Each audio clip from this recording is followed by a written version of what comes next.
আল্লাহ রাব্বুল আলামিন বলছেন শাহরু রমাদান, কোরআনে একটা মাস যেই মাসের নাম আমি কোরআনুল কারীমের মধ্যে উল্লেখ করলাম, কিন্তু আল্লাহ বলছেন এই মাসটি এমনি এমনি মর্যাদায় আসে নাই, এমনি এমনি তার দাম বাড়ে নাই। এই মাসের নাম এমনি এমনি আমি উল্লেখ করি নাই। আল্লাহ বলছেন আল্লাযী উনজিলা ফিল কুরআন, এই মাসের মর্যাদা বৃদ্ধি পেয়েছে। এই মাস আর 11টি মাস থেকে আলাদা হয়েছে। আল্লাহর কাছে এই মাসটি মর্যাদাশীল এবং আল্লাহর কাছে দামি হয়েছে। আল্লাহ বলছেন এর একমাত্র কারণ রব্বুল আলামিন এই মাসের মধ্যে তোমাদের জন্য কোরআন অবতীর্ণ করেছে। কোরআন অবতীর্ণ করে কেন এত দাম বেড়ে গেল? কোরআনুল কারীমের দ্বারা কেন রমাদানের দাম বাড়ল? মুফাসসিরিনে কেরাম ব্যাখ্যা করেছেন, দুনিয়ার মানুষ, আল্লাহ রাব্বুল আলামিন দুনিয়াতে যা কিছু দেখতে পাও এইগুলা আল্লাহ রাব্বুল আলামিনের সৃষ্টি। ইযা আরাদা শাইআন আন ইয়াকুলা লাহু কুন ফায়াকুন, আল্লাহ নির্দেশ করেছেন হও, সাথে সাথে সেটা হতে বাধ্য হয়ে যায়।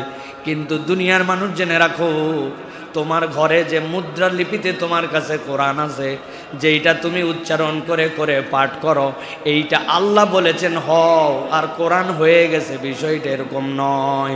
বরং কোরআনটা হচ্ছে আল্লাহ রাব্বুল আলামিনের পক্ষ থেকে নিয়ামত। এমন এইটি আল্লাহর কালাম, এটি আল্লাহ রাব্বুল আলামিনের সৃষ্ট নয়, বরং আল্লাহর কথাটুকুকে আল্লাহ এখানে রেখেছেন। এইটা আল্লাহর অন্য মাখলুকের মতো মাখলুক নয়, কালামুল্লাহকে আল্লাহ কোরআনে রেখেছেন।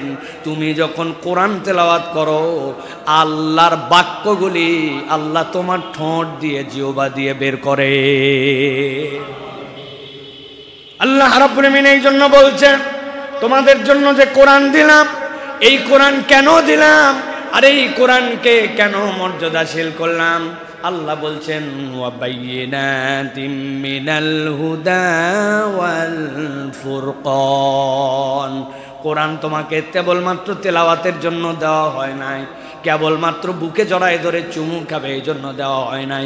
যদিও চুমু খেলেও তোমার জন্য আল্লাহর শায়েরকে মর্যাদা দেওয়ার জন্য তুমি আল্লাহর কাছে সম্মানিত হবে, তেলাওয়াত করলে তুমি সওয়াব পাবে। কিন্তু রব্বুল আমিন বলছেন এই কোরআনকে বেসিক্যালি দেওয়া হয়েছে বাইয়িনাতিম মিনাল হুদা ওয়াল ফুরকান, তোমার কাছে সুস্পষ্ট একটা রাস্তা দেখিয়ে দেওয়ার জন্য, এবং সত্যের সাথে মিথ্যার যে পার্থক্য আছে এই পার্থক্যটা আল্লাহর পক্ষ থেকে তোমার কাছে তুলে ধরার জন্য এই কোরআন এসেছে। সুবহানাল্লাহ। একটা সত্য আছে, একটা মিথ্যা আছে, একটা হক আছে, একটা বাতিল আছে। আল্লাহ বলছেন এই দুইটা তোমার সামনে স্পষ্ট করানোর জন্য আমি রব্বুল আমিন কোরআন দিয়েছি। আর এই কোরআন তোমার জন্য হুদা, হেদায়েত। এই কোরআন এসেছে রমাদানে, এই হেদায়েত নিয়ে আসছে বলে, সত্য মিথ্যার পার্থক্যকারী নিয়ে আসছে বলে আমি রব্বুল আলামিন তোমাকে এই কোরআন দ্বারা সম্মানিত করেছি। সুবহানাল্লাহ। আল্লাহ সূরা ইয়াসিনের মধ্যে বলেছেন তোমরা তার অনুসরণ করো যে স্বল্প মূল্যে কোরআনকে বিক্রি করে দেয় না, স্বল্প মূল্যে কোরআনকে বেচে দেয় না। কোরআন স্বল্প মূল্যে বেচা মানে কি? ওয়াজ মাহফিল করে টাকা নেওয়া, জুমার নামাজ পড়ে খতিবের টাকা নেওয়া, এটা স্বল্প মূল্যে বিক্রি করা। অনেকে অপব্যাখ্যা করে যে আপনারা অমুক তুমুক করে টাকা নেন। জি না, এই স্বল্প মূল্যে বিক্রি মানে কি? আল্লাহ রাব্বুল আমিন নিজেই কোরআনুল কারীমের মধ্যে সেটার ব্যাখ্যা করেছেন। স্বল্প মূল্যে বিক্রি মানে তোমার কাছে যে বিধান স্পষ্ট, যেই হুকুম জানাই দেওয়া স্পষ্ট, তুমি এমন চতুর, সমাজের মধ্যে সেই হুকুমটা তুমি বলো না, তুমি বুঝো এইটা বললে সমাজে ঝামেলা হবে, তোমার জনপ্রিয়তা কমে যাবে, তোমার মর্যাদা সকলের কাছে থাকবে না। তুমি সব ক্ষেত্রে তখন তুমি সঠিকভাবে তোমার মতো করে যেরকম জীবনযাপন করতেছো, ওই ফ্রিকোয়েন্সি অফ লাইফ তোমার জন্য, যে ফ্লুয়েন্সি অফ লাইফ তোমার জন্য থাকবে না। ওই কথা তিক্ত কথা, অতএব ওই কথা গোপন করে তুমি অন্য কথা বলো। এই জন্য তোমার কাছে এটা হচ্ছে কোরআন বিক্রির শামিল। আপনাকে বুঝাতে পারি নাই হয়তো আমি। বর্তমান সমাজে সমকামিতার বিপক্ষে কথা বলা, এটা কি একটি স্বাভাবিক বিষয় না অস্বাভাবিক বিষয়? নামাজের কথা তুমি বলতেই পারি, ভাই ভালো পথে চলুন, মিথ্যা কথা বাদ দিন, ভাই ভাইয়ের সাথে সম্পর্ক উন্নয়ন করুন, এই কথা বলা যায়। কিন্তু পর্দাটা আপনি ভালো ঠিকঠাক মতো পালন করেন, এই কথা বললে মসজিদের সভাপতি সাহেব খেপে যায় যে আমার বইয়ের কথা বললো কিনা। যদি ওই সুদটা বন্ধ করেন, অনেক সুদের কারবার করেন আপনি, তাহলে অনেক মুসল্লি চিন্তা করে হুজুরের সাথে মুসাফা করি, এই সুদের ওয়াজ করলো কেন? এটা একটা এক্সাম্পল বলতেছি। সমাজে যেই কথা ওই লোকের দ্বারা বললে কল্যাণ হবে, ওই কথা না বলে চুপ করে থাকে, আল্লাহ বলছেন এইটা হচ্ছে স্বল্প মূল্যে কোরআন বিক্রি করা। আপনি কোরআনুল কারীমকে বক্তব্য দিয়ে, আপনি কোরআনের আলোচনা করে যদি বলেন যে হুজুর টাকা নিছে, হুজুর কোরআনের কয় টাকা নিছে ভাই? 5 লাখ। 5 লাখ টাকা দিয়ে কোরআনের একটা অক্ষরের মূল্যায়ন হবে? তো আপনি তো দিতে পারেন নাই ভাই, এটা পুরা দুনিয়া দিয়ে দিলেও তো হবে না। তার মানে কোরআনুল কারীমের বিক্রি মানে এইটা না। কোরআনুল কারীমের বিক্রি জেনে বুঝে সত্যকে গোপন করা, যেই কথা বললে এফেক্ট হবে, যেটা নবীওয়ালা কাজ ছিল। নবী করিম সাল্লাল্লাহু আলাইহি ওয়াসাল্লামের কোনো ঝামেলা ছিল? তার থেকে বেশি সুন্দর চরিত্রের মানুষ দুনিয়াতে ছিল। নবী করিম সাল্লাল্লাহু আলাইহি ওয়াসাল্লাম একটু ব্যালেন্স করে চললেই তো সবগুলা তার পিছে দৌড়াতো। তারে তো সূর্য চন্দ্র দিতে চাইছে, সেরা সুন্দরী দিতে চাইছে, মক্কার প্রেসিডেন্ট বানায় দিতে চাইছে, কিন্তু উনি কি রাজি হয়েছে? না। উনি বলছেন এই সমাজের ট্রেন্ড আমার দরকার নাই, হকটা আল্লাহর কাছ থেকে বলতে হবে। আল্লাহ বলছেন এই হকের বার্তা নিয়ে আসছে কোরআন, ওইটা আসছে রমাদানে, এই জন্য রমাদানের মর্যাদা বেড়েছে। রমাদান এমনি এমনি হয় নাই। এখন আমি সব নিতে রাজি, শুধু ওষুধ খেতে রাজি নাই। ঠিক না ভাই? রমাদান কত বরকতময় মাস, কত মর্যাদার মাস। সুবহানাল্লাহ। আপনি সুবহানাল্লাহ বলে ফাটাই ফেলতেছেন, কিন্তু আল্লাহ রাব্বুল আমিন যে হারাম করেছেন সেখান থেকে আপনি সরেন না, যা হালাল করেছেন ওইটা আপনি নেন না। আপনি ঔষধহীন রমাদান আপনি পালন করতেছেন। এই জন্য এরকম রমাদান 50 কেন 100টা পর হলেও কেরিয়ারে আমাদের কোনো পরিবর্তন হয় না, আগেও যা পরেও তা। সমাজে এরকম রোজাদার আছে না ঘুষ খায় আছে না? রমাদানে এরকম রোজাদার আছে না ফ্রি মিক্সিং করে ঘুরে বেড়ায়? রমাদানে এরকম রোজাদার আছে না যারা রোজা রাখে আবার ইফতার পার্টির সময় ফ্রি মিক্সিং করে একসাথে সবগুলা ঘোরাফেরা করে? রমাদানে এরকম রোজাদার আছে না যে বিবাহ বহির্ভূত সম্পর্ক চালায়, সাহারির সময় নিজেও ওঠে, আবার যেই মহিলার সাথে কথা বলা হারাম ওই মহিলাকে ডেকে তুলে দেয়, এই জন্য রোজার সময় ফজরের সময় রোজা এরকম করে শুরু করে? আছে কিনা কথা বলেন? তার মানে আমি আমার রমাদানকে গ্রহণ করেছি প্রেসক্রিপশনের ঔষধ ছাড়া। আল্লাহ রাব্বুল আমিন এবার টার্গেট নির্ধারণ করে দিচ্ছেন। আল্লাহ রাব্বুল আমিন বলছেন ফামান শাহিদা মিনকুমুশ শাহরা ফালইয়াসুম, আমি দায়িত্ব দিলাম তোমাদের কেউ যদি সিয়ামের মাস পেয়ে যাও অবশ্যই রোজা পালন করবে। আল্লাহ বলতেছেন ইয়া আইয়ুহাল্লাযীনা আমানু কুতিবা আলাইকুমুস সিয়ামু কামা কুতিবা আলাল্লাযীনা মিন ক্বাবলিকুম লাআল্লাকুম তাত্তাকুন। ভেবো না এই সিয়াম কেবল তোমাদের জন্য ফরজ করা হয়েছে, অতীতের যত কম ছিল আদম আলাইহিস সালাম থেকে ঈসা আলাইহিস সালাম পর্যন্ত সকলের জন্য সিয়াম ফরজ ছিল। পুরা রমাদানে হয়তো ছিল না, কারো জন্য মুহররমের সিয়াম ফরজ ছিল, কারো জন্য জিলহজের সিয়াম ফরজ ছিল, কারো জন্য হয়তোবা দেখা যাচ্ছে আল্লাহর পক্ষ থেকে আশুরার সিয়ামটা ফরজ ছিল। অতএব কোনো না কোনোভাবে সিয়াম ছিল, কিন্তু আল্লাহ বলছেন উম্মতে মুহাম্মাদের জন্য আমি স্পেশাল করলাম, পুরা কমপ্লিট একটা মাসের প্যাকেজ বানায় দিলাম।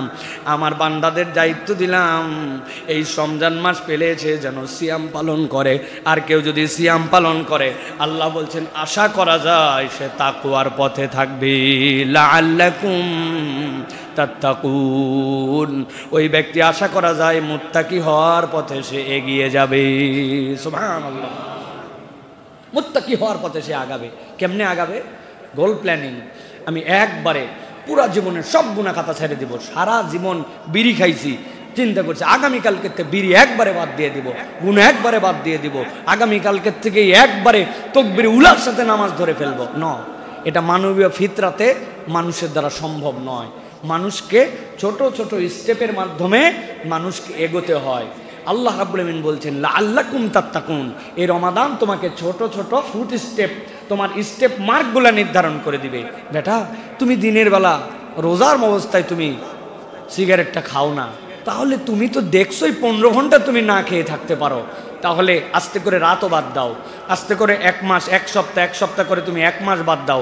ওই লোক তখন আল্লাহর কাছে কোনো অজুহাত দিতে পারবে না যে আল্লাহ আমি তো কোনো উপায় ছিল না, নিরুপায় হয়ে খাইছিলাম না। রব্বুল আলামিন তাকে একটা প্ল্যানিং দিয়েছেন, এই প্ল্যানিংয়ে সে বাস্তবায়িত হয়ে আস্তে করে গুনার পথ থেকে ভালোর পথে আসছে। ওই লোক নামাজ আগে কন্টিনিউ করতো না, কিন্তু রমাদানে আল্লাহ বলছেন তুমি 5 ওয়াক্ত সালাত আদায় করতে শুরু করো। জামাতের সাথে সালাত আদায় করতে শুরু করো। একটা বান্দা যদি 30 দিন সালাতে অভ্যস্ত হয়, তাহলে সাবকনশাস মাইন্ডে মানুষ ওই কাজগুলিতে অভ্যস্ত হয়ে যাবে। আপনি 40-50 দিন ফজরের নামাজ টানা মসজিদে আদায় করে দেখেন, দুনিয়ার কোনো শক্তি নাই, কোনো অ্যালার্ম লাগবে না, কিচ্ছু লাগবে না, ফজরের সময় অটোমেটিক রব্বুল আলামিন আপনাকে জাগায় দিবেন, ঠিক কিনা? এটা নিয়ম, এটা মানবীয় ফিতরাত। আল্লাহ রাব্বুল আলামিন অটোমেটিক আপনাকে করে দিবেন। অনেক সময় ঘরের মধ্যে আলো থাকে না, আপনি আপনার বাথরুমের সিটকানি পর্যন্ত অটোমেটিক হাতের কাছে পেয়ে যান। কারণ কি? অভ্যস্ততা। আপনি আপনার বাথরুমের রাস্তা চিনেন, সিটকানির রাস্তা চিনেন, অন্ধকারের মধ্যে কল কোথায় ছাড়তে হবে জানেন, বদনাটা ধরে ফেলেন, কিছুই লাগে না। মানুষ এরকম অনেক কিছুই করে ফেলতে পারে। আর এই পৃথিবীতে মানুষ যা করে তার 90% কাজ অবচেতন মনে করে, চেতন মনে নয়। আপনি হিসাব মিলালে বুঝবেন, আপনি যা করেন অবচেতন, আপনি চেতনের কাজ নাই বললেই চলে। আমি মসজিদে আসার আগে আজকে কি প্ল্যান করে আসছি যে আমি কতবার হাত নড়াবো? আমার কোনো প্ল্যান আছে ভাই? অবচেতন মনে এটা আমি করে যাচ্ছি। আমি ধাপ ফেলতেছি, কয় ধাপে মসজিদে আসবো, কয় ধাপে যাব। যদি হইতো তাহলে তো অবস্থা খারাপ। ডাক্তার যদি বলে দিত আপনার হার্টের অবস্থা খারাপ, প্রতি মিনিটে আপনি 20 বার করে নিঃশ্বাস নেবেন, ওই লোক তো 10 মিনিটের মধ্যে শেষ। ও 1 2 3 4 5 6 7 8 9 এরকম করে যদি হিসাব করার নিঃশ্বাস ফেলা লাগতো তো 10 মিনিটের মধ্যেও শেষ, ওর ক্যারিয়ার বরবাদ। আমরা আমাদের জীবনে যা করি ম্যাক্সিমাম কাজ আমরা অবচেতন মনে করি। আল্লাহ বলছেন লাআল্লাকুম তাত্তাকুন, আমি তোমার লাইফ স্টাইলেই আমি তাকওয়াকে ঢুকাই দিতে চাই। ওইটা এমনি এমনি আসবে না। রমাদানের প্র্যাকটিসে ও জামাতবদ্ধ নামাজ আদায় করছে, রমাদানের প্র্যাকটিসে মিথ্যা ছেড়েছে, রমাদানের প্র্যাকটিসে ঝগড়াবাদ দিছে, রমাদানের প্র্যাকটিসে চোখের গুণাবাদ দিছে, রমাদানের প্র্যাকটিসে ও দান খয়রাতের অভ্যস্ত হয়েছে। আল্লাহ বলছেন এরপরে ফকির আসলে তখন মুখ দিয়ে বলতে মন যাবে না মাফ করো, তখন পকেটে অটোমেটিক হাত চলে যাবে। আল্লাহ বলছেন এই ট্রেনিং এর জন্য আমি রমাদান মাস দিয়েছি। সুবহানাল্লাহ। প্রিয় ভাইয়েরা, আমি অনেক সময় বলি, আমরা অনেকে বাইক চালায়, অনেকে গাড়ি চালায়। আমার গাড়িটা যখন 3000 কিলোমিটার চলে, 3500 কিলোমিটার চলে, তখন আমাকে বলে দিচ্ছে গ্যারেজওয়ালারা যে ভাই গাড়িটা কিন্তু 3500 হলে আবার আমাদের গ্যারেজে নিয়ে আইসেন, এর বেশি চালালে আপনার জন্য মোবাইল টোবেলগুলো বেশি হয়ে যায়, তা আপনার জন্য কিন্তু গাড়িটার ইঞ্জিনে ক্ষতি হতে পারে। আমি তো 3200 কিলোমিটার বেশি গাড়ি চালাই না, চিন্তা করছে 3500 তো আমার দামি ইঞ্জিন যদি ক্ষতি হয়ে যায়, আমার গাড়ির যদি ক্ষতি হয়, ভাই 300 কিলোমিটার কম চলা। নিয়ে চলে গেলাম, ওরা নিয়ে যাওয়ার পরে সাথে সাথে মোবাইল ডাউন দিল, দিয়ে নতুন মোবাইল দিল, মোবাইল ফিল্টারটা লাগাই দিল, এয়ার ফিল্টারটা চেঞ্জ করে দিল, এসি ফিল্টারটা চেঞ্জ করে দিল। বলছে হুজুর সময় আছে হাতে? বললো আছে। তাহলে একটু 4টা চাকা খুলে একটু ব্রেকগুলো মিলাই দেই, ব্রেক শুগুলো সুন্দর করে ঝাড়ে মুছে। বললো না সমস্যা নাই, ড্রাম ঠিক আছে, ব্রেক ঠিক আছে, আপনার এখন মোবাইল গিয়ার সব ঠিক আছে, আপনি আপনার গাড়ি নিয়ে চলে যান। আবার 4000 কিলোমিটার পর্যন্ত আমি আবার ড্যাম কেয়ার গাড়ি চালাচ্ছি। আমি প্রিয় ভাইয়েরা, খুব ভালো করে বোঝেন, একটা মানুষের 11 মাসের জিন্দেগিতে সে সাধ্যমতো চেষ্টা করে, সাধ্যমতো বেঁচে থাকার সব মাসের মধ্যেই আপনার জন্য চোখের গুনাহ থেকে হেফাজত করা দায়িত্ব, মনের গুনাহ থেকে হেফাজত দায়িত্ব। কিন্তু আল্লাহ রাব্বুল আমিন এবার বলছেন এটা স্বাভাবিক নয়, এবার তোমাকে ট্রেনিং সেন্টারে ওয়ার্কশপে নিয়ে আসলাম, তুমি এখন ওয়ার্কশপের মধ্যে ঢুকে যাও। এখন এই জায়গাতে তোমাকে তাদের পরামর্শ অনুযায়ী এখন তোমাকে সিদ্ধান্ত নিতে। ও বলছে না মোবাইল ফিল্টার চেঞ্জ করেন, এয়ার ফিল্টার চেঞ্জ করেন, ব্রেক শুতে প্রবলেম আছে, ও এখন চেক আপের মধ্যে রাখছে, চেক আপ করে আপনাকে ঠিক করে আবার দিয়ে দিচ্ছে, আপনি চলবেন। ঠিক আল্লাহ রাব্বুল আমিন চান আমার বান্দা জান্নাতে যাক, আমি জাহান্নামে নেওয়ার জন্য তাকে সৃষ্টি করি নাই। কিন্তু আমার বান্দা শয়তানের ধোকায় পড়ে, যার নফসের ধোকায় পড়ে, নানান ধরনের দুনিয়াবি পেরেশানিতে পড়ে নামাজগুলো ওয়াক্ত মতো পড়ে নাই, অনেক সময় চোখের গুনাহ করছে, অন্তরের গুনাহ করছে, করতে করতে তো এখন সে জাহান্নামের পথে চলে গেছে। আমি আমার বান্দাকে ওয়ার্কশপে ঢুকালাম, আমার বান্দাকে আমার পক্ষ থেকে রহমত, আমার পক্ষ থেকে মাগফিরাত, আমার পক্ষ থেকে নাজাত। শয়তান যেটা বিদ্রোহী তাকে আটকায় রেখে জান্নাতের দরজা খুলে, আসমানের দরজা খুলে আমার বান্দাকে আবার রেডি করে, আমার বান্দা যদি ওই পরবর্তী রমজানের আগে থেকে এই পর্যন্ত যে রোজা, এর মধ্যে সব গুনাহ মাফ করে দিয়ে আমার বান্দাকে আবার জান্নাতের উপযুক্ত করে দিলাম। সুবহানাল্লাহ। এটা রমজানের টার্গেট।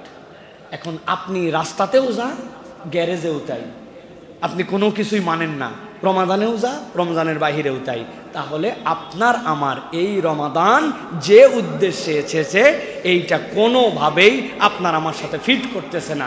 এই জন্য এই রমাদান আমাদের জন্য প্রিয় ভাইরা কাজ দিবে না। এই জন্য আল্লাহ রাব্বুল আলামিন বলছেন এই রমাদান তোমার ছোট সময় বড় প্যাকেজ, বাম্পার অফার। আমাদের আসে না যে অমুক সময় বিগ সেল, 70% ডিসকাউন্ট দিয়ে দেওয়া হয়েছে, দোকান শেষ করে দিবে, লাভ অনেক পর্যাপ্ত হয়ে গেছে, এখন একদম বাম্পার অফার, মেলাতে অফার, এই অফার। আল্লাহ বলছেন তোমার ক্ষুদ্র জীবনে রমাদান তোমার জন্য যে অফার আনছে, এটা যদি তুমি একবার কল্পনা না করো, তাহলে তুমি তোমার মানবীয় মূল্যবোধে তোমার নিজেকে মূল্যায়ন করতে শেখো নাই। আল্লাহ বলছেন এটা তো এমন জিনিস যার মধ্যে আমি রব্বুল আলামিন তোমাকে নিয়ামত দিয়েছি, কি লাইলাতুল কদরি খায়রুম মিন আলফি শাহর। আল্লাহ বলতেছেন এটা তোমার জন্য 1000 মাসের থেকে উত্তম। কত উত্তম? আল্লাহ বলছেন তোমাকে জান্নাতে নিতে যত লাগবে তত উত্তম। সুবহানাল্লাহ। নূহ আলাইহিস সালামের কওম 1500 বছর হায়াত পাইছে এক লোক। এ যদি 15 বছরে বালেগ হয়, 1500 বছর হায়াতে 1485 বছর কম বেশি আল্লাহ রাব্বুল আলামিনের জন্য নামাজ কালাম ইবাদতের সুযোগ পাইছে। আর আপনি আমি 60 বছরের জীবনে 15 বছরে বালেগ হয়ে অর্ধেক ঘুমায়া, অর্ধেক বাথরুমে কাটায়া, অর্ধেক খাইয়া, পুরা 60 বছরের জীবন 1.5 বছর ইবাদতে হিসাব করলে হবে না। পুরা আপনি বের করতে পারবেন না, সব মিলাই 1.5 বছর হবে না। আরে এই বেটা বাঁচতে 15 বছর। আল্লাহ বলছেন আমি হচ্ছি ইনসাফকারী রব, আমি আদেল রব। আল্লাহ বলতেছেন উম্মতে মুহাম্মাদের আগে কোন উম্মত জান্নাতে যাবে না। নূহ আলাইহিস সালামের উম্মতের সমস্যা কোথায়? 1500 বছর ইবাদত করছে, আল্লাহর কাছে ধরবে তো? আল্লাহ আমি 1500 বছর, এবার 60 বছর। এ তো মরিচ গাছ, আমি হচ্ছে বট গাছ, ঠিক না ভাই? এ তো মরিচ গাছ, ঘাস। আমি হচ্ছে তাল গাছ, আর হচ্ছে ঘাস। তুমি তাল গাছ বাদ দিয়ে ঘাসটা ঢুকাচ্ছ জান্নাতে, ব্যাপারটা কি? আল্লাহ বলবেন আমলনামা চেক করে দেখো।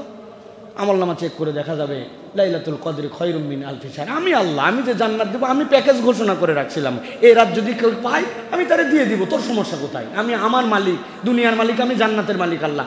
আল্লাহ মিলাই দেখবেন ওই বান্দার আলফি শাহর, আল্লাহর এটা হচ্ছে একটা বর্ণনা মাত্র। আল্লাহ বলছেন ওকে যা দিয়ে জান্নাতে ঢুকতে হবে ওই পর্যন্ত আমি তাকে দান করে দিব। সুবহানাল্লাহ। ওই মাস রমাদান আমি খুব প্রশংসা করলো, ওয়াহ মাশাআল্লাহ, কত গুরুত্বপূর্ণ মাস রমাদান। রমাদানের মতো মাসই হয় না। এই মাসে কোরআন এসেছে, এই মাসে আল্লাহ রাব্বুল আমিন দয়া করে। এইগুলো ওয়াজ করে ওষুধ খাই নাই, বুঝছেন তো না? ওষুধ খাই নাই, কাজ হবে তো না? রমাদানের গুণকীর্তন করে কাজ হবে তো? ওষুধ কি? ওষুধগুলো আপনাকে গ্রহণ করতে হবে প্রিয় ভাইরা। রাসূলুল্লাহ সাল্লাল্লাহু আলাইহি ওয়াসাল্লামের 3টা হাদিস আপনাদের কাছে বলবো। নবী করিম সাল্লাল্লাহু আলাইহি ওয়াসাল্লাম বলছেন আতাকুম রমাদানুন শাহরুন মুবারাক ফারাদাল্লাহু আযজা ওয়া জাল্লা আলাইকুম সিয়ামাহু তুফতাহু ফীহি আবওয়াবুস সামা। আল্লাহ নবী বলতেছেন এই রমাদান, যে রমাদানের ভিতরে আসমানের দরজা আল্লাহ খুলে দেন। সুবহানাল্লাহ। বিজ্ঞান প্রমাণ করতে পারুক না পারুক, আমরা আল্লাহর কথা, আল্লাহ রসুলের এই কথা বিশ্বাস করি যে আসমানের দরজা আছে। কেমন জানি না, আমি তো অত দূর পর্যন্ত যেতেই পারি নাই। দুনিয়ার যত আবিষ্কার এগুলো তো প্রথম আসমানের নিচে। আর আমার নবী সাল্লাল্লাহু আলাইহি ওয়াসাল্লাম 7 আসমান ভেদ করে গিয়েছেন। যাওয়ার পরে জিজ্ঞাসা করা হয়েছে তুমি কে? বলে জিব্রাইল। তোমার সাথে কে? বলে মুহাম্মদুর রাসূলুল্লাহ। বলে তাকে কি অনুমতি দেওয়া হয়েছে আসমানের উপরে আসার জন্য? বলে হ্যাঁ, আল্লাহ তাকে ডেকেছেন, দরজা খুলে গেছে, এক এক দরজা ভেদ করে 7 আসমান পার করে গিয়েছেন। অথবা আমরা বিশ্বাস করি, তুমি বিশ্বাস করো বা না করো, তুমি বুঝতে পারো বা না পারো, আল্লাহ আসমানের দরজা খুলে দেন। সুবহানাল্লাহ। রমজানে আসমানের দরজা খোলা হয়। নবী করিম সাল্লাল্লাহু আলাইহি ওয়াসাল্লাম জোহরের এই যে ঠিক এই মুহূর্তটা জাওয়াল, এই জাওয়ালের আগ মুহূর্তে যেই সময় থেকে সূর্য হালতে শুরু করবে, ওই হালার আগে, নিষিদ্ধ সময়ের আগে নবী করিম সাল্লাল্লাহু আলাইহি ওয়াসাল্লাম তড়িঘড়ি করে এসেও 2, 4, 5, 6, 8 রাকাত সালাত আদায় করতেন। সাহাবীরা জিজ্ঞাসা করছে লিমা সাল্লাইতা ইয়া রাসূলুল্লাহ, আপনি একটু পরে তো জোহর, কিন্তু এই সময় আপনি একদম জাওয়ালের আগ মুহূর্তে আপনি কেন সালাত আদায় করেন? বলে শোনো, আল্লাহ আমাকে দেখিয়েছেন এই সময় আল্লাহ আসমানের দরজা খোলেন, অতএব আসমানের দরজা খোলার সময় আমি বান্দা সালাত আদায় করতেছি, আল্লাহ যেন এইটা আল্লাহর কাছে উপস্থাপিত হয়, আল্লাহর কাছে আমি রহমত চাই, এই জন্য আমি এই সময় সালাত আদায় করি। সুবহানাল্লাহ। ওটা হয় দিনে। আর আল্লাহ রাব্বুল আমিন বলছেন রমাদানে পুরা সময় নবী জানায় রাখেন আমার বান্দার জন্য আমি আসমানের দরজা খুলে রাখি। আল্লাহ বলতেছেন তুগলাকু ফীহি আবওয়াবুল জাহিম, জাহান্নামের দরজাকে বন্ধ করে দেওয়া হয়। ওয়া তুগাল্লু ফীহি মারদাতুশ শায়াতিন, শয়তানকে জিনজিরাবদ্ধ করা হয়, বিদ্রোহী শয়তান তাকে আটকানো হয়। ফীহি লাইলাতুন খায়রুম মিন আলফি শাহর মান হুরিমা খায়রাহা ফাকাদ হুরিমা, নবী বলছেন এর মধ্যে এমন একটা রাত আছে 1000 মাসের থেকে উত্তম, যে বঞ্চিত হলো সে চির হতভাগা। নাউযুবিল্লাহ। তাহলে এই যে আসমানের দুয়ার খোলা, এইটার জন্য আমার প্রস্তুতি কি? আমি মনে করছি রমাদান মানে খালি বোধহয় রোজা রাখা, না, রমাদান আসমানের দরজা খুলছে। আপনি চিন্তা করেছেন যে রমাদানে আমার জন্য আসমানের দরজা খুলেছে, তো এই আসমানের দরজা খুললে আসলে কি হয়, আমি এখানে কি করতে পারি, এটা আমার জন্য এক্সট্রা কি বেনিফিট নিয়ে আসে, আমি আমার আল্লাহর পক্ষ থেকে কি কি আদায় করে নিতে পারি, আমার গাড়ির কি কি সমস্যা আছে, আমি সেইগুলাকে ওয়ার্কশপে জানাচ্ছি কিনা, চিন্তা তো নাই। অপর ভাইয়ের জন্য আমরা বলি না। আপনার এলাকায় যদি কোনো একটা বাচ্চাকে জানেন যে কিডন্যাপ করে নিয়ে চলে গেছে, কিডন্যাপে গেছে, যাওয়ার পরে 5-7 জনকে কিডন্যাপ করে ধরে রেখেছে। এখন যারা কিডন্যাপ করেছে, কথার কথা, তারা অনেক ক্লান্ত হয়ে এক সময় ঘুমায় গেছে, আর যাদেরকে ধরে নিয়ে গেছিল সবগুলোকে ইঞ্জেকশন দিয়ে অজ্ঞান করে রাখছে। এর মধ্যে একজন জেগে উঠছে, উঠে দেখতেছে কিরে এটা তো আমার জায়গা নয়। হুঁশ যখন ফিরছে তখন মনে হয়েছে হ্যাঁ, আমাকে তো নাকের মধ্যে ওই যে ক্লোরোফর্ম দিয়ে আমাকে ধরে নিয়ে চলে আসছিল, আমি তো জেগে উঠছি। পাশে তাকায় দেখে ছোট ছোট বাচ্চা কাচ্চা সবগুলো অজ্ঞান হয়ে পড়ে আছে। দূরে তাকায় দেখে যে বেটা অজ্ঞান করছে ওই বেটাও তো গভীর ঘুমে কেলায় পড়ে আছে। এখন ওর দায়িত্ব কি? নিজে তো পালাবেই সুযোগ পাইলে, সাথে ওর দায়িত্ব হচ্ছে পাশে তার ভাইকেও ধরে নিয়ে আসছিল।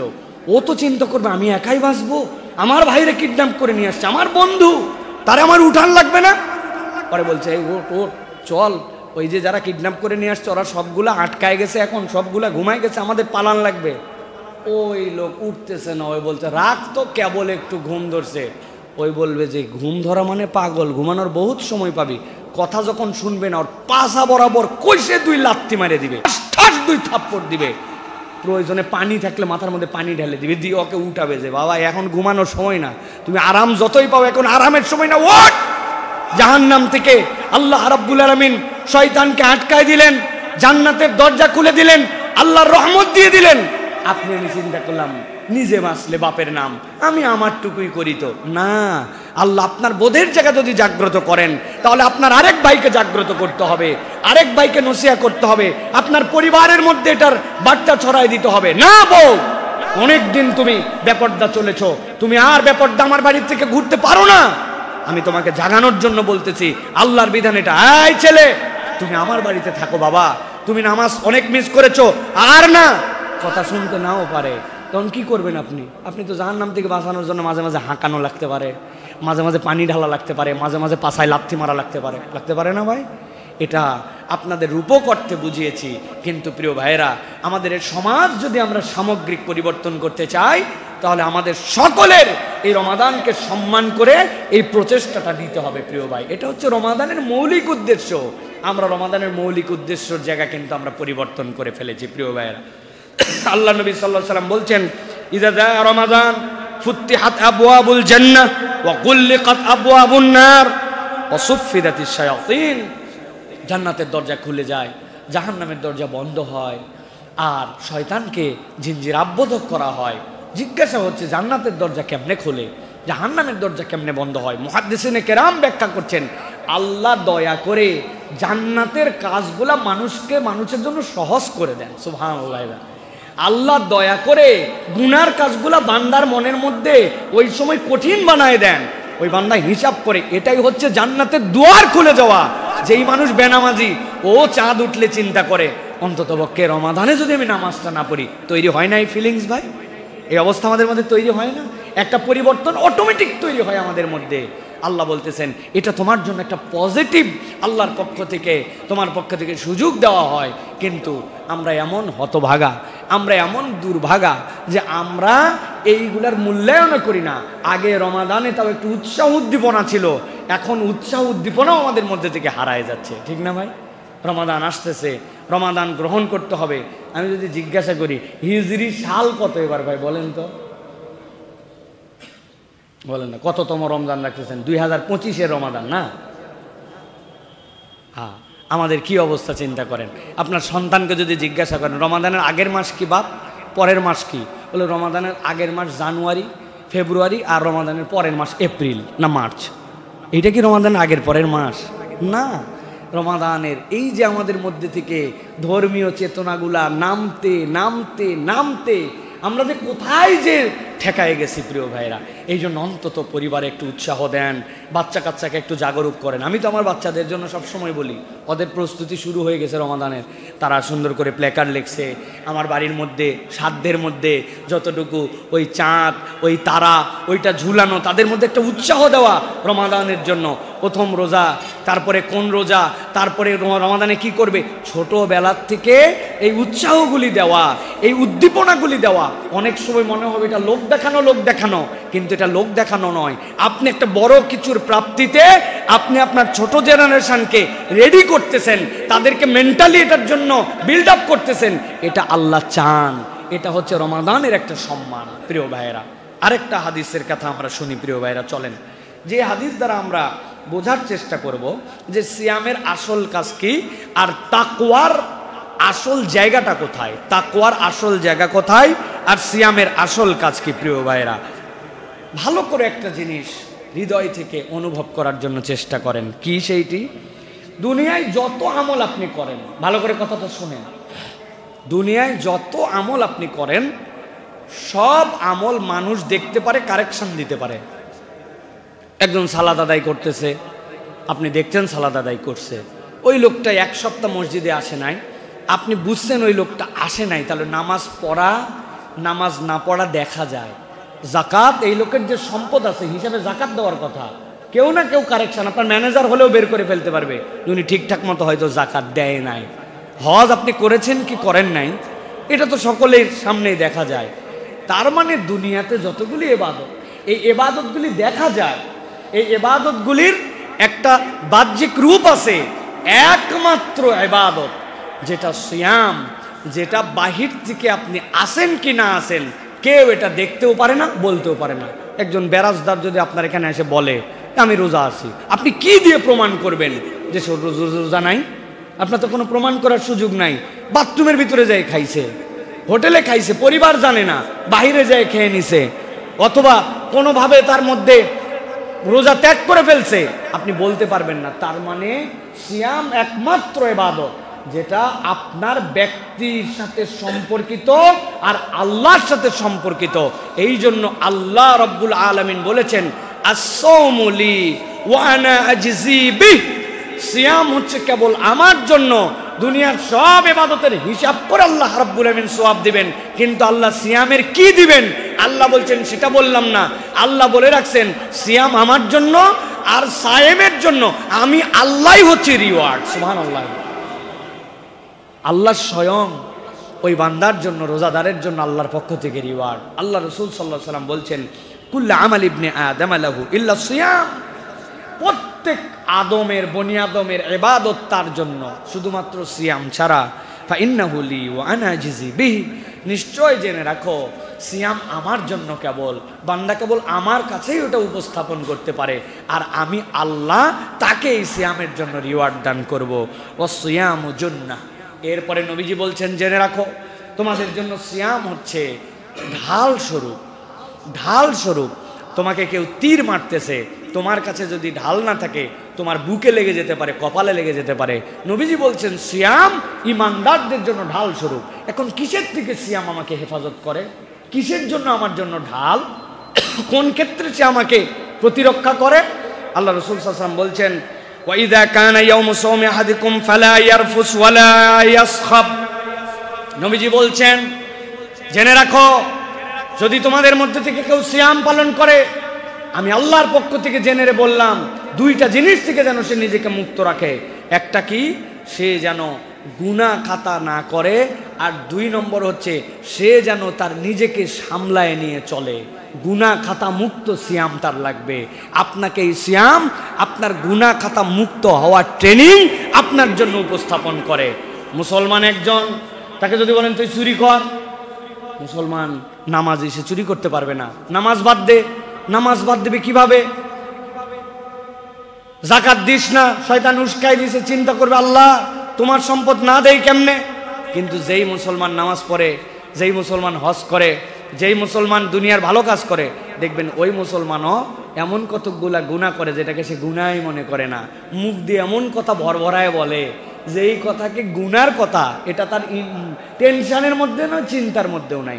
10 বন্ধু মিলে বসছে, হেন কোনো কথা নাই তার মধ্যে বের হয় না, এমন কোনো গালি নাই তার মুখ দিয়ে আসে না, এমন কোনো ধরনের বাজে কথা নাই যেগুলো তার মুখ দিয়ে আটকায়। ওইগুলা বলে আবার সালাত আদায় করতে চলে আসে, ওইগুলা বলে আবার জাকাত দিয়ে দেয়, ওইগুলা বলে হজের সফর করে চলে আসে, কিন্তু তার আচরণও চেঞ্জ হয় না, তার মুখও চেঞ্জ হয় না। এই জন্য নামাজি, হাজি এই মানুষগুলারও মুখের যে অপরাধ, মুখের যে গুনাহ, এইটা সে মুক্ত হতে পারে না। নবী করিম সাল্লাল্লাহু আলাইহি ওয়াসাল্লাম বলছেন, ফা ইন সাব্বাহু আহাদুন আও কাতালাহু ফালইয়াকুল ইন্নী ইমরুউম সাইম।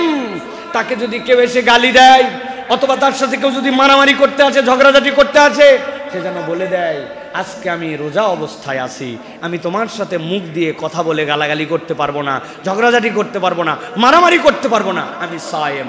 আল্লাহ নবী বলছেন একমাত্র সিয়াম তোমার জন্য এই জুন্নাহ, তোমার জন্য এটা ঢাল। কোনো ইমানদার যদি এই প্র্যাকটিস করে তাহলে তার জীবনের অন্য গুনাহ ছাড়া আর কোনো ব্যাপারই না। সুবহানাল্লাহ। নবীজি বলছেন যদি তুমি কিছু বলতে চাও তাহলে তুমি ভালোটি বলো, আর যদি না বলতে পারো তাহলে চুপ করে থেকো। পৃথিবীতে একটা ইবাদত, ব্যতিক্রম ইবাদত, আর কোনো ইবাদত এরকম নাই। সবাই গল্প গুজব করতেছে, ফাউল কথা বলতেছে, আর আপনি চিন্তা করছেন আমি কোনো কথা বলবো না, কথা বললে এই জায়গাতে আজগবি কথা হবে, চুপ করে আসে। আপনি যদি নিয়ত করে চুপ করে থাকেন, আপনি যতক্ষণ কথা বলবেন না, এমনকি সুবহানাল্লাহ বলেন নাই, আলহামদুলিল্লাহ বলেন, কোনো তাসবিহ বলেন নাই, কিন্তু চুপ করে আসেন, আল্লাহর ডান কাঁধের ফেরেশতা লেখে হয়রান হয়ে যাবে। আপনার আমল নামায় শুধু সোয়াব আর সোয়াব লেখা হবে। আর আমাদের অবস্থা কি? কোনো একটা কথা না বললে ভিতরে উসখুস করে, 5 জন মিলে গল্প করতেছে, এখন আমি যদি যে কিছু একটা না বলি কেমনে, কতক্ষণ সহ্য করা? যারা ভুল কথা বলেই যাচ্ছে, ওরা বলেই যাচ্ছে এবার ডোনাল্ড ট্রাম্প ক্ষমতায় আসবে না। আমি যদি পণ্ডিতি না ফলায় একটা কথা যদি না বলি, কোথায় ডোনাল্ড ট্রাম্প আর কোথায় আমি চিন্তা করলাম দৌড় বেটা, তোমাদের কোনো দুনিয়া সম্পর্কে কোনো ধারণাই নাই, বেকুবের দল কোথাকার। আমার স্টাডি বলতেছে, উরি উনার স্টাডি, এই যে শুরু হয়ে গেল মিনিংলেস। না আমার দুনিয়ার জন্য কল্যাণ, না আমার কোনো অর্থনৈতিক কল্যাণ। ভাই হ্যাঁ, এই কথা বলে যদি আমি $10 পাইতাম তাহলে কিন্তু আমি বলতাম আপনি বলেন ভাই 10টা রেমিটেন্স আমাদের দেশে আসুক, আপনি উমুকের দালালি করে তুমুকের কথা বলে $10 আসুক। এই কথা বলার পরে আপনাকে যাওয়ার সময় যারা যারা চায়ের দোকানে ছিল তারা বললে বাপ রে, আপনি এত সুন্দর আমাদেরকে জ্ঞান দিয়ে গেলেন, ধরেন মুসাফা করে আপনি 100 টাকা রাখেন, এত সুন্দর কথা বললেন, জিন্দগিতে দিছে কেউ? তো আপনি হুদামিশা এই পেশাল পারেন কি জন্য? আপনি হুদামিশা, নবীজি এটার থেকেই বাঁচতে বলছেন। ওটা নামাজি বেশি করে, রোজাদার করে, হজকারী করে। নবী করিম সাল্লাল্লাহু আলাইহি ওয়াসাল্লাম বলছেন কথা বললে ভালোটা বলো, কল্যাণকর কথা, আর না বলে চুপ করে থাকো। তুমি যদি নিয়ত করে চুপ করে থাকো, আল্লাহ তোমার আমল নামায় সওয়াব দান করবেন। সুবহানাল্লাহ। এটা মনে রাখেন প্রিয় ভাইরা। লোকজন বলবে ভাব হয়ে গেছে, সুপি হয়ে গেছে, একবারে কোনো কথাই কয় না, আগে ভকর ভকর করে বাঁচতো না, এখন বিরাট বুজুর্গ সাজছে। বলুক ভাই, এর কথা ওই বলুক, তার আমল নামা সে নিয়ে চলুক, আমার আমল নামা আমারে নিয়ে যাওয়া লাগবে, কি ভাই ঠিক কি না?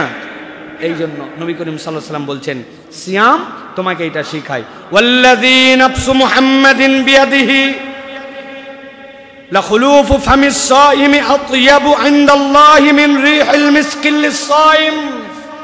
আল্লাহ নবী বলছেন আল্লাহর কাছে আমি কসম করে বলতেছি, মুহাম্মাদের প্রাণ যার হাতে, কোন রোজাদার যদি বিশুদ্ধভাবে রোজা রাখে আর তার মুখের মধ্যে ওই পেটের ক্ষুধার কারণে এক ধরনের স্মেল আসে, ওটা দুর্গন্ধ না, ভুল বুঝেন না। আপনার দাঁতের মধ্যে গোস্ত আটকায় আছে, দাঁত মেসওয়াক করেন না, 5 ওয়াক্ত নামাজের আগে আপনার মেসওয়াকের সাথে সম্পর্ক নাই, ব্রাশ করেন না, খাওয়ার শেষে ব্রাশ করেন না, ওইটা আপনার মুখের দুর্গন্ধ। ওই দুর্গন্ধ আপনি বুঝতে পারেন না, কিন্তু ওই দুর্গন্ধ আছে। কিন্তু নবীজি বলছেন এটা ভিন্ন, সে মুখ পরিষ্কার রাখছে, মেসওয়াক করছে, ক্লিন, কিন্তু তার স্টোমাকটা যে ফাঁকা, ওইখান থেকে এক ধরনের স্মেল আসে খালি পেটের, যদিও ওইটা সুখকর নয়, কিন্তু আল্লাহ ওই রোজাদারের ইসমাইলকে এত পছন্দ করেন, নবী বলছেন মুহাম্মদ সাল্লাল্লাহু আলাইহি ওয়াসাল্লামের প্রাণ যে সত্তার হাতে, আমি তার কসম করে বলতেছি মিশকে আম্বরের সুগন্ধির থেকে আল্লাহর কাছে রোজাদারের এই গন্ধ পছন্দ। সুবহানাল্লাহ। কারণ কি? কারণ সে কারো জন্য সিয়াম রাখে নাই। সে চাইলে চুরি করে পানি খাইতে পারত, চুরি করে খাইতে পারত, সে চাইলে চোখের গুনাহ করতে পারত, হাতের গুনাহ করতে পারত, কান দিয়ে বাজে কিছু শুনতে পারত, মন দিয়ে বাজে চিন্তা করতে পারত, সব বাদ দিছে। আর পেটের থেকে স্মেলটা আসতেছে, আল্লাহর কাছে ওইটা এত পছন্দনীয়। নবী করিম সাল্লাল্লাহু আলাইহি সাল্লাম বলছেন লিস-সাইমি ফারহাতান, একজন রোজাদারের জন্য দুইটা আনন্দের সময়। একটা ইয়াফরাহুমা ইযা ইফতারা, নবী করিম সাল্লাল্লাহু আলাইহি সাল্লাম বলছেন ইফতারা, যখন কোন রোজাদার ইফতার করে, আল্লাহ রাসূল সাল্লাল্লাহু আলাইহি সাল্লাম বলছেন ওই ব্যক্তির আনন্দের দুইটার একটা হচ্ছে যেই সময়ে সে ইফতার করে, ওই ইফতারের মুহূর্তটুকু তার বিশাল আনন্দের। সুবহানাল্লাহ।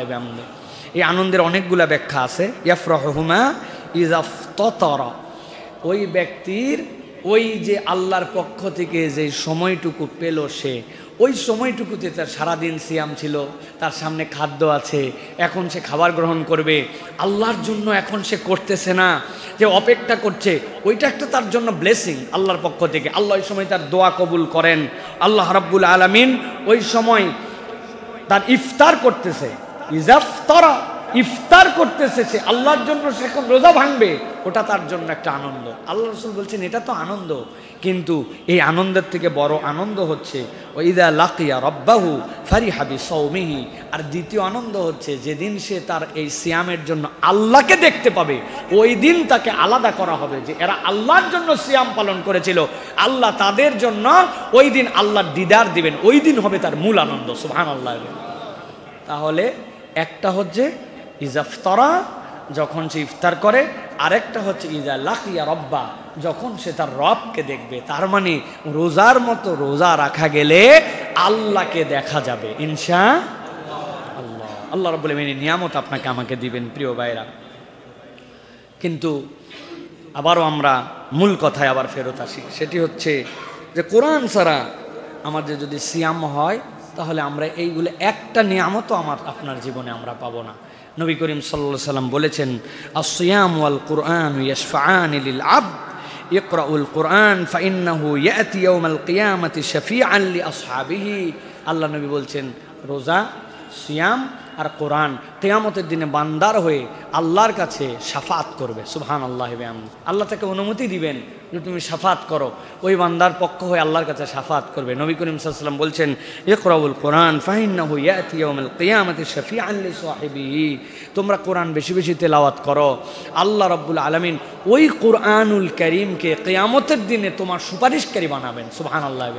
অতএব প্রিয় ভাইয়েরা, আমরা কোরআনুল কারীমহীন যদি রমাদান চালাই, তাহলে এই সিয়ামের আমাদের কোনো মূল্য নাই। আমি বিরাট দায়িত্বশীল, এটা আমাদের একদম র্যান্ডম প্র্যাকটিস। এখন ব্যবসা, ব্যস্ততা, দুনিয়ার বুকে জানা, কত পণ্ডিতি ভাব, বাড়িওয়ালা, অনেক কিছু, কিন্তু দেখবেন কোরআনুল কারীম পড়ে না, কোরআন পড়তেও পারে না। আছে এরকম লোক ভাই আমাদের মহল্লায়? বলেন তো, আল্লাহর কাছে যে আপনি কি উত্তর দিবেন যদি রব্বুল আলামিন বলে তুমি সংসার বুঝলে, তুমি ব্যবসা বুঝলে, তুমি গার্মেন্টস বুঝলে, তুমি বায়ার বুঝলে, তুমি এক্সপোর্ট বুঝলে, তুমি তোমার মোষ কাটতে হবে, দাড়ি রাখতে হবে বুঝলে, তুমি খাবার বুঝলে, খাবারের স্বাদ বুঝলে, দুনিয়া ফাটায় ফেললে বুঝে তুমি, কিন্তু তোমার 50, 60, 70 বছরে তোমার কোরআন বোঝার সময় হলো না, তুমি কোরআনুল কারীম পড়তেও শিখলে না, তুমি দুনিয়ার সব করে ফেললে। আল্লাহর কাছে কি আমরা উপযুক্ত কোনো উত্তর দিতে পারবো ভাই? বলতে পারবো আল্লাহ হাতে সময় ছিল না? অথচ 21 ঘন্টায় একজন মানুষ কোরআন শিখতে পারে। 21 দিন না, 21 দিন তো একটা বিরাট কথাবার্তা। আমরা মনে করি 21 দিন, কি 21 দিন? আপনি কিন্তু 21 দিনে 24 ঘন্টা লেগে থাকেন, প্রত্যেক দিনে 1 ঘন্টা সময় দেন। আমি তো বলি 21 ঘন্টায় একজন মানুষ কোরআনুল কারীম শিখে ফেলতে পারে। 3 দিন লাগে বর্ণমালা পরিচয়, 3 দিন লাগে যুক্ত অক্ষর পরিচয়, 3 দিন লাগে হরকত চেনার জন্য, জবর, জের, পেশ, তাসদিদ, এইটার জন্য, আর 3 দিন লাগে যুক্ত অক্ষর মিলিয়ে মিলিয়ে পড়ার জন্য। বাকি 5 দিন প্র্যাকটিস করলে কোরআন শরীফ আপনি পড়তে পারবেন। পৃথিবীতে এর থেকে কুইকলি কোনো ভাষা শেখার কারো যোগ্যতাও নাই, ক্ষমতাও নাই। এত সহজ, মাত্র 29টা অক্ষর, কোনো মায়ের প্যাচ নাই, কিচ্ছু নাই, আপনি শিখে ফেলতে পারবেন প্রিয় ভাইরা। অথচ আপনার 50, 60, 70 বছর বয়সে আপনি শুধু কঠিন কঠিন বলে, ওই যে শয়তান আপনাকে টার্গেট দিয়ে রাখছে যে এইটা তো শিখে ফেললেই ওর পক্ষে সুপারিশ করবে, আল্লাহ লাগাই দিব, ওরে জাহান্নামে নিয়ে যাচ্ছে, ফেরেশতার কাছে ঝগড়া দিবে, আমি ওরে কোরআন পড়াইছি, আল্লাহর কালাম ওর জবান দিয়ে বের হয়েছে, ওর মাথার মধ্যে চেক করে দেখো, ওর মেমোরির মধ্যেও আল্লাহর পক্ষ থেকে দেওয়া কোরআন আছে, ও হাত দিয়ে কোরআন মজিদ ধরছিল, ও চোখ দিয়ে ধরছিল, ওই কোরআন কান দিয়ে শুনছিল, তাহলে কান দিয়ে কোরআন শুনছে, আমি কানকে জাহান্নামে নিতে দিব না। ওর অন্তরের মধ্যে কোরআন আছে, ওই মস্তিষ্ককে নিতে দিব না। ও চোখ দিয়ে দেখছে, ওই চোখকে আমি নিতে দিব না। ও কোরআনকে মহাব্বত করেছে, অন্তর দিয়ে ভালোবেসেছে, জিহ্বাতে পড়েছে, ওইগুলোকে নিতে দিব না।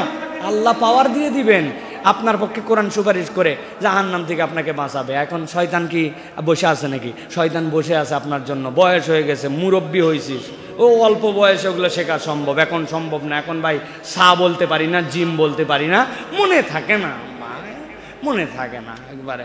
ভাই আপনার কাছে একজন যে টাকা পাইতো শুনলাম, বলছে আর বলেন না ভাই, 19 বছর হলো। দারুসালামের ওই কোনায় তখন কিছুই ছিল না, একটা চায়ের দোকানে বসে কথা, সবুর ভাই পাশে ছিল, ওহো সবুর ভাই খালি ছিল না, আব্দুল গফফারও ছিল ওই জায়গায়।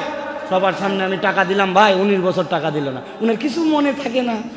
এই জন্য আরবি বর্ণমালার 29 অক্ষর পারে না। 19 বছর আগে কার সাথে বসে কে কে পাশে ছিল, পাশ দিয়ে কোন কোম্পানির বাস যাচ্ছিল, সব মনে আছে। আল্লাহ বলবে তুমি ঘাউরামু করো, তুমি ঘাউরামু করো। আল্লাহ রাব্বুল আলামিন ওই ইয়াকে দাঁড় করাবেন, হযরতে এই যে সালমান ফারসি রাদিয়াল্লাহু তাআলা আনহুকে। বাড়ি কোথায় সালমান? বলো। ইরানে। তোমার ভাষা কি ছিল? ফার্সি। বয়স কত ইসলাম গ্রহণ করার? 100+। এরপরে কি করছিলে? এত সুন্দর কোরআন পড়ছি যে ওমর রাদিয়াল্লাহু তাআলা পাশে বসে কোরআন শুনতো তার কাছে।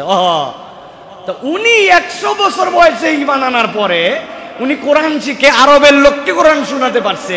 ফার্সি ভাষার লোক, উনি আরবির লোক ছিল না, ইরানে বাড়ি, আর তুমি বাঙালি, তুমি নানান কৌশলে কোরআন শেখো নাই।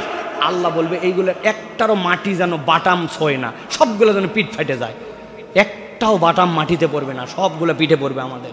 যে সকল বুড়ারা এই সকল চালাকি করে দুষ্টামি করে আপনারা কোরআন শিখতেছেন না, আপনাদের জন্য এটা লাস্ট মেসেজ। বেশি কথা বললে আপনাদের সাথে বেয়াদবি হবে, কারণ আপনারা সোজাভাবে সোজা হবেন না। আমার যদি সুযোগ থাকতো এই মহল্লার সব বুড়াদেরকে বাধ্যতামূলক হাতের মধ্যে হাত করা লাগায় মসজিদে বাইন্ধে ফেলাতাম একবারে। এত পরিমাণ মুরব্বীরা আজারা ঘুরে ওই কোনার মধ্যে বিনা কারণে, ওই যে কোনার মধ্যে যে ইয়ার দোকানটা আছে, ওই যে জুতা পালিশ করে, কোথায় দাঁড়ায় আছে জুতা পালিশ দেখতেছে। আমি একজন বললাম, চাচা আমি তো অনেকক্ষণ দেখলাম আপনি জুতা পালিশ করতেছেন, দাঁড়ায় থাকলে কষ্ট, আমি একটা টুল এনে দেয় বসো। বলছেন না না বাবা, আমার তো কোনো জুতা টুতা দেয়নি। আমি বললাম, কার কাছে আমি টুল অফার করলাম রে বাবা? আমি মুরব্বী দেখে মনে করছি উনি একটা টুল দেই, উনি বসুক। বলে না, এমনি একটু দাঁড়ায় আছে দেখতেছি, ওনার কোনো কাম নাই। কিন্তু কোরআন যদি পড়তে বলেন, মসজিদে উদ্যোগ নেওয়া হবে, দেখবেন আর খুঁজে পাওয়া যাবে না, কাজের কোনো শেষ নাই। শরীরটা ভালো না, মাজাটা টান টান করতেছে, পেটটা গ্যাস গ্যাস, কেন যেন শরীরটা কয়দিন হলো খুব ম্যাজ ম্যাজ মিছায় যাই, টিভির সামনে বসে রিমোট নিয়ে বুড়া চাঙ্গা হয়ে গেছে। আল্লাহর ওয়াস্তে আমরা একটু পরিবর্তন হই। কোরআন ছাড়া রমাদান মিনিংলেস। Please believe me. আপনি ডাক্তারকে সম্মান করেছেন, প্রেসক্রিপশনকে সম্মান করেছেন, আপনি ডাক্তারের পারফরমেন্স আপনি মুগ্ধ, কিন্তু আপনি মেডিসিন গ্রহণ করেন নাই। কোরআন হচ্ছে মেডিসিন। আল্লাহ এটাই বলছেন, শাহরু রমাদান আল্লাযী উনজিলা ফীহিল কুরআন হুদাল লিন্নাস ওয়া বাইয়িনাতিম মিনাল হুদা ওয়াল ফুরকান। আল্লাহ বলছেন এটা তোর জন্য হেদায়েত, সত্য মিথ্যার পার্থক্যকারী। অতএব আসুন আমরা এই রমাদানে কোরআন গ্রহণ করার জন্য চেষ্টা করি। রাজি আছি তো ইনশাআল্লাহ? রাজি আছি ইনশাআল্লাহ? এখন আপনাদের কাছে আমি একটা ডেইলি প্ল্যান দিব। রমাদানের প্ল্যানিংটা কিভাবে হতে পারে? বেশি কিছু না, সিম্পল। আপনার লাইফ একটু চেঞ্জ করে ফেললেই প্ল্যানিংগুলো কাজ করে। ডাক্তারের কাছে গেছেন, বলছে ভাই আর বলেন না, কোলেস্টেরলটা বেড়ে যাচ্ছে। বলতেছে আপনার বাড়ি কয়তলায়? বলছে আমি 5 তলার ফ্ল্যাটে থাকি। উঠেন কিসে? লিফটে উঠি। চাচা শোনেন, এখন থেকে একটা বুদ্ধি দেই, প্রথম 5 দিন আপনি লিফটে উঠেন, কিন্তু নামার সময় লিফটটা ব্যবহার করেন না, আপনি সিঁড়ি দিয়ে হেঁটে হেঁটে নামান, নামতে কষ্ট হয় না। এরপরে 5 দিন পরের থেকে দিনে একবার, বেশিবার না, দিনে একবার হেঁটে হেঁটে উঠবেন। হ্যাঁ, প্রথম 5 দিন শুধু নামবেন আপনি হেঁটে হেঁটে, আর 3-5 দিন পরের থেকে দিনে একবার উঠবেন, বেশি উঠলে আপনার বুকের মধ্যে প্যালপিটেশন হতে পারে, এরপরের থেকে দিনে 2 বার করে উঠবেন।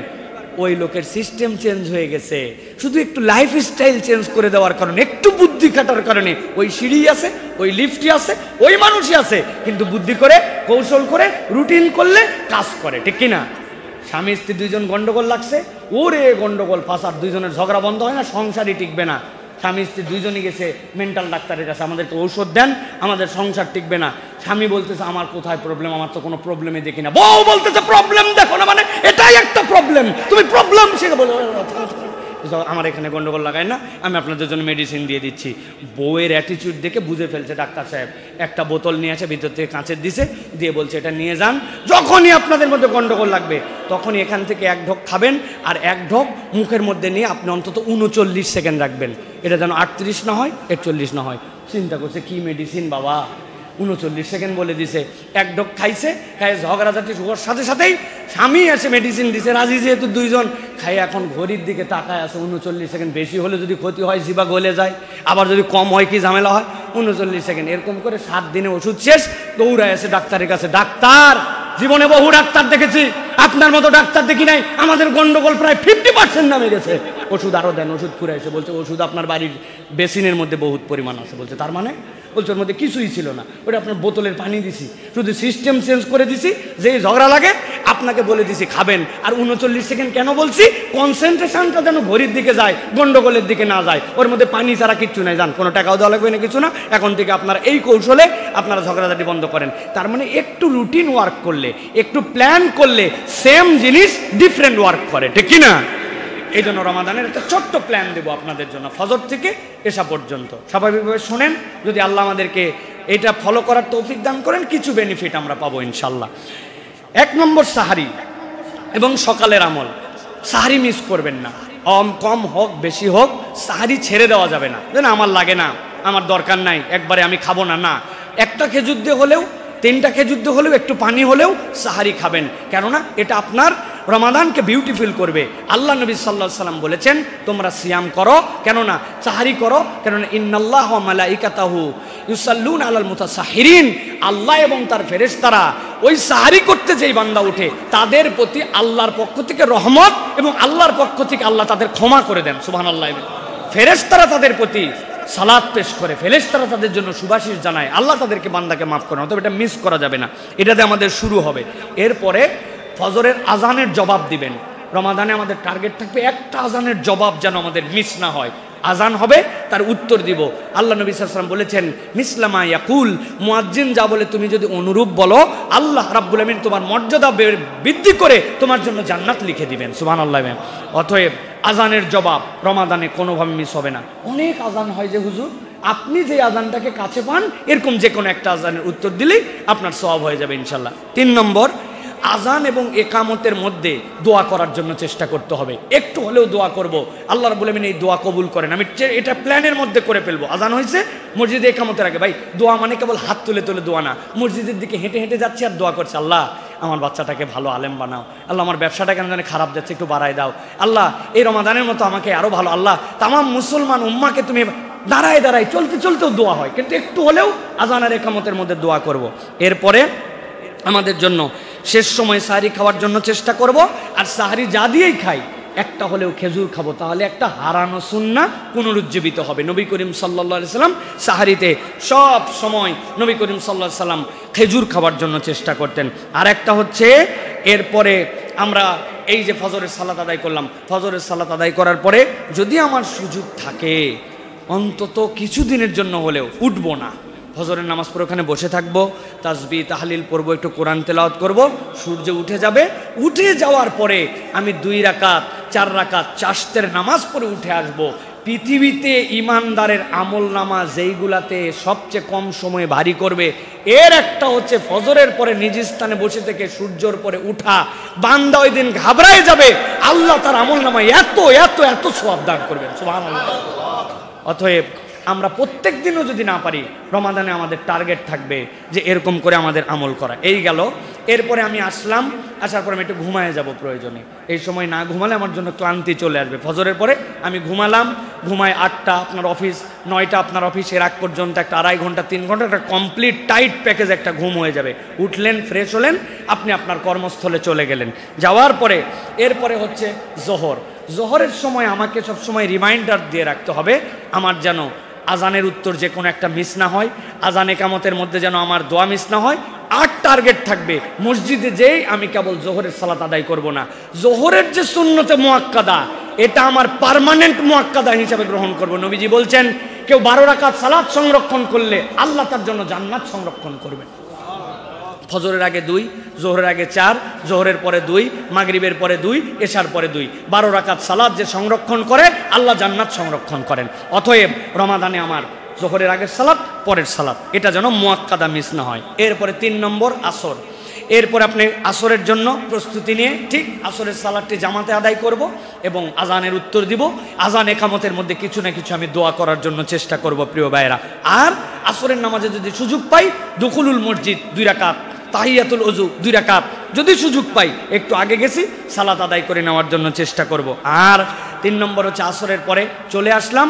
এরপরে আমার ইফতারির প্রস্তুতিতে পরিবারকে সাধ্যের মধ্যে সময় দেওয়া, বাইরে ঘোরা আড্ডাবাজি আমি আমার ফ্যামিলিতে চলে আসব। আসার পথে কিছু কোরআন তেলাওয়াত অথবা ফ্যামিলিতে ইফতারির জন্য একটু সহযোগিতা করা, বাচ্চা কাচ্চাকে একটু সময় দেওয়া, এইটার জন্য চেষ্টা করব প্রিয় ভাইরা। 4 নম্বর ইফতারের প্রস্তুতি এবং ইফতার প্রদান। ইফতার সিম্পল এবং ইফতার যেন হেলদি হয়, এটা আমাদেরকে খেয়াল রাখতে হবে। আমরা এমন পরিমাণ অস্বাস্থ্যকর খাবার খাই যেই খাবার খাওয়াতে আমাদের রোজার মূল টার্গেটই নষ্ট হয়ে যায় আমাদের জন্য। খান, প্রত্যেক আইটেমে খান, সার্কেল করে খান। একদিনে 26 আইটেম, 25 আইটেম, তারপরে 20 আইটেম, এগুলো খুব ভালো প্র্যাকটিস না আমাদের জন্য। এই জন্য স্বাস্থ্যসম্মত খাবার খাওয়া। আর ইফতার না করাইয়া ইফতার করব না। আমার টার্গেট থাকবে একজনকে হলেও আমি ইফতার করাবো। পকেটের মধ্যে 3টা করে খেজুরের 10টা বন্দা রেখে দিছি, একটা ভাইকে দিয়ে দিছি, একজনকে দিয়ে দিছি। একদিন বাড়ির থেকে ইফতার বানায় নিয়ে আসছি, একটা ছোলা, একটা খেজুর, অল্প একটু মুড়ি, অল্প একটু ছোলা, 10টা পলিথিনের মধ্যে একটা ছোট শপিং ব্যাগে নিয়ে আসছি। এই রাস্তার সামনে দাঁড়াইছি, বাসালারা চলে যাচ্ছে, ইফতারের সময় উমুক উমুক পাই নাই, 10টা পানির বোতল, একদিন একটু 10টা ভাইকে খাওয়াই দিছি। মানে আমি ইফতার না করায় ইফতার করি না, আমার যা সাধ্যের মধ্যে আসি কম বেশি ইফতার করে। নবী বলছেন কেউ যদি রোজাদারকে ইফতার করায় আল্লাহ ওই রোজাদারের পূর্ণ সওয়াব তাকে দান করে। রোজাদারের সিয়ামের থেকে 1 চুলও তার সওয়াব কমে না। এটা আমার প্র্যাকটিস হবে প্রিয় ভাই। ইফতার করার মানে প্লেট ভরে এই দিয়ে দেখানো না, একটা খেজুর, 1 গ্লাস পানি, 1 বোতল পানি। কিন্তু আমার এই রমাদানে আমি একাই ইফতার করি নাই, ইফতারের নিয়তে কিছু খরচ করছি। এই প্র্যাকটিসটা আমার থাকবে। এটা 2 টাকা হোক, 5 টাকা হোক, কিন্তু একটা প্র্যাকটিস আমার জন্য থাকবে প্রিয় ভাইরা। এরপরে ইফতারের আগে মেসওয়াক করা, দোয়া করা। মেসওয়াকটা খুবই গুরুত্বপূর্ণ ইবাদত, কেবল ইফতারের আগে নয়। নবীজি সারাদিন মেসওয়াক করতেন, সুবহানাল্লাহ। নবী করিম সাল্লাল্লাহু আলাইহি ওয়াসাল্লাম যখন চিরবিদায়ের অবস্থায় আছেন, সেই সময়ও সাহাবী আসছেন, তার মুখে মেসওয়াক দেখে নবীজি এমনভাবে তাকাইছেন, আয়েশা রাদিয়াল্লাহু তাআলা মন থেকে বুঝে ফেলছেন নবী কথা বলতে পারছেন না, কিন্তু আর মেসওয়াক দেখে তিনি খুশি হয়ে গেছেন। নবীজির জন্য কাঁচা ডাল আনা হলো, আয়েশা রাদিয়াল্লাহু তাআলা নিজে দাঁত দিয়ে চিবাইয়ে নবীকে মেসওয়াক করে দিয়েছেন। নবীজির চেহারাটা উজ্জ্বল হয়ে গেল। উম্মতে মুহাম্মাদি মেসওয়াক করে না। নবী করিম সাল্লাল্লাহু আলাইহি ওয়াসাল্লামের প্র্যাকটিস আমি দেখতে চাই প্রত্যেকের পকেটে মেসওয়াক থাকবে ইনশাআল্লাহ। পারবো না ইনশাআল্লাহ? এভরিবডি, আপনার যে কয়টা জামা আছে প্রত্যেক জামায় প্রয়োজন আলাদা থাকবে আপনার, কিন্তু আপনাকে মেসওয়াক করতে হবে। আর অপরকে ইফতার আর দোয়া করা। ইফতারের আগ মুহূর্তে ওই যে রান্নাঘরে বউ আছে, আর একটু বাকি আছে, আর অল্প একটু কাজ, দৌড়া ঝাঁপা কম হোক, বউ পেঁয়াজি বাদ দাও, বেগুনি বাদ দাও, আজকে বসো দোয়া করবো, একটু আল্লাহর কাছে একটু চাইবো। আরে তো খাওয়া তো হবেই, এত খাবার কি আছে? 1 খেজুর দিয়ে তো আমার জন্য ইফতার হয়ে যায়। বসো, দোয়া ইম্পর্টেন্ট। ইফতারের আগে 15 মিনিট কোনো দুনিয়ার সাথে সম্পর্ক নাই, আপনি ডিট্রাস্ট ফ্রম দ্য ওয়ার্ল্ড, আপনি তখন আল্লাহর সাথে কেবল কানেক্টেড। এটা আপনার রুটিনের মধ্যে করে ফেলতে হবে। এশা এবং তারাবি, মাগরিবের পরে আমরা হালকা একটু বিশ্রাম করলাম। এই সময় একটু লাইটটা কমাই দেবো, বাসার প্রয়োজনে কমাই দিয়ে হালকা একটু নিজের মধ্যে একটা ন্যাপ নেওয়া, একটা রিল্যাক্স নেওয়া। এই সময় শরীরটা ছেড়ে দেয় সারাদিনের, যেহেতু আপনি ইফতারের জন্য আল্লাহ নবী বলছেন জাহাবাল জমা ওয়াবতাল্লাতিল উরুক ওয়া সাবাতাল আজরু ইনশাআল্লাহ। আপনার তখন শিরা উপশিরা শিথিল হয়ে গেছে, আপনি ওই সময় একটু ন্যাপ নিলেন, নিয়ে তারাবির সালাত আদায় করার জন্য চলে গেলেন। প্রিয় ভাইরা, নবী করিম সাল্লাল্লাহু আলাইহি ওয়াসাল্লাম বলেছেন কেউ যদি রাতের সালাত আদায় করে, আর সেটা যদি ইমামের সাথে করে, আল্লাহ রাব্বুল আমিন কেন জানি ওইটা যদি পূর্ণ করে, তার সারা রাত সালাত আদায় করার সওয়াব আল্লাহ তার সাথে দিয়ে দেন। সুবহানাল্লাহ। অথবা আপনার মসজিদে যে নামাজ পড়া হয় তারাবির, ওই পুরোটুকুই আপনি পড়ার জন্য চেষ্টা করবেন প্রিয় ভাইরা। সাথে সাথে বলবো প্রিয় ভাইরা, এই যে রাত শেষ হয়ে গেল, আবার তো সাহারিতে উঠবেন, এরপরে টপ করে শুয়ে যাবেন। আর কখনো যেন রমাদানে মিস না হয়। আমার সাহারি একটু কম খাওয়া হতে পারে, কিন্তু আমি আগে উঠবো একটু 10 মিনিটের জন্য, 2 রাকাত, 4 রাকাত, 6 রাকাত সালাত আমার কোনোভাবে যেন মিস না হয়। আপনি বাথরুম থেকে বের হয়ে ডাইরেক্ট যায় নামাজ, এটা হচ্ছে আপনার সম্পর্ক হবে। তারপরে সাহারির সময় তো আপনি জানেন মসজিদ থেকেও সংক্ষিপ্ত অ্যানাউন্স করা হয়, কিন্তু আপনার যেন সালাত মিস না হয়। আপনি বেশি না, আমি যেটা বললাম এটা মাথায় ঢুকায় 7 দিন যদি গুছায় একটু প্ল্যান করে আপনি জীবনযাপন করতে পারেন, আপনি একটা নতুন জীবন উপভোগ করবেন ইনশাআল্লাহ। আল্লাহ আপনার আমার জীবনে রমাদানের বারাকা দান করে দিবেন প্রিয় ভাইয়েরা।